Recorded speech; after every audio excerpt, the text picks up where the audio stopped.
ঠিক আছে তো? আমার তো এমনি না, আমি ঘুমালিয়ে ফুলে যাবো। হ্যাঁ, খেপাদা খালি মন খারাপ করছিল বারবার। খেপাদা বলছে, খেপাদা কিন্তু রোজ ফোন করেছে আমাকে। কথা বলছে বলো রকিকে ফোন করো, রকিকে ফোন করো। আর বলো আমি খেপাদা তুই ফোন করছিলাম কাল ছিল কেন? কি করবো, মন খারাপ ছিল।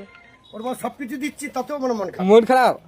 আমি বালগুলো ছেড়ে দিচ্ছিল, অনেক কিছু দিয়েছো। দিই নাই তো, দিয়ে দিয়েছো ঠিক, আমি কি সব কিছু মানে তুমি কি মনে হয় ইজ্জত দিয়েছো নাকি ওরা? ইজ্জত দিয়ে দেবো? ইজ্জত দেয়নি তোমাকে? এ শালা, ইজ্জত মানে কি আমার শরীরে খুলে আপনাকে দিয়ে দেবো তাই তো? না, বুঝে গেছি কি ইজ্জত। কত কি গাল যা দি না, তাহলে? আমি বুঝে গেছি। এই পাগুলো ফুলছে কি করো? পা গুলো ফুলে সত্যি তো, কত পাটা ফুলেছে গো। বিচ্ছিরি ফুলে যায়। ওকে তার পিঠ নিয়ে গেলাম, সব জায়গায় ঘোরালাম, আবার ওকে দেখি হাত মুচড়ে গেছে কেন গো তোমার তারা পিঠে গিয়ে? তার পিঠ না, ওখান থেকে এসে পড়ে গেছিলাম কলতলা। ওখানে না, আমি ওখানে সবসময় গাড়ি রেখে দিয়েছি মনে করি। তাহলে এটা তো বললে হবে না, বাবুলদা তো কোনো দিকে আমি যেখানে যাবো ওর গায়ে কাগজ টাচ আরে প্রথমকার বউয়ের মতনই হয়। এবার প্রথমকার বউয়ের মতো দ্বিতীয় বউকে খুঁজলে হবে? কাজ চালাতে হয়। কেন আপনাকে আমি বেজ্জিত করেছি?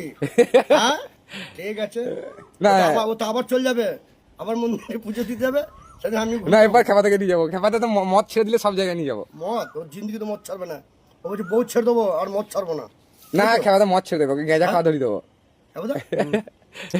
গেঁজা কে বকবে? আর পিঠে করে, এবার পিঠে করে নিয়ে যাবো। কি খাবেন? চলো, হর হর মহাদেব। তোমার মহাদেবের আশীর্বাদ নিয়ে এসেছি 12টা জায়গা থেকে, টেনশন নেই।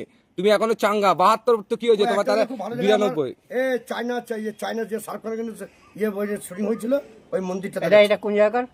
এটা হচ্ছে রামেশ্বরম। এটা একটা ধাম, আর সঙ্গে আবার একটা জ্যোতির্লিঙ্গ। এটা দুটো। এখানে কৃষ্ণেরও আশীর্বাদ পাওয়া যায়, মহাদেবেরও আশীর্বাদ পাওয়া যায়।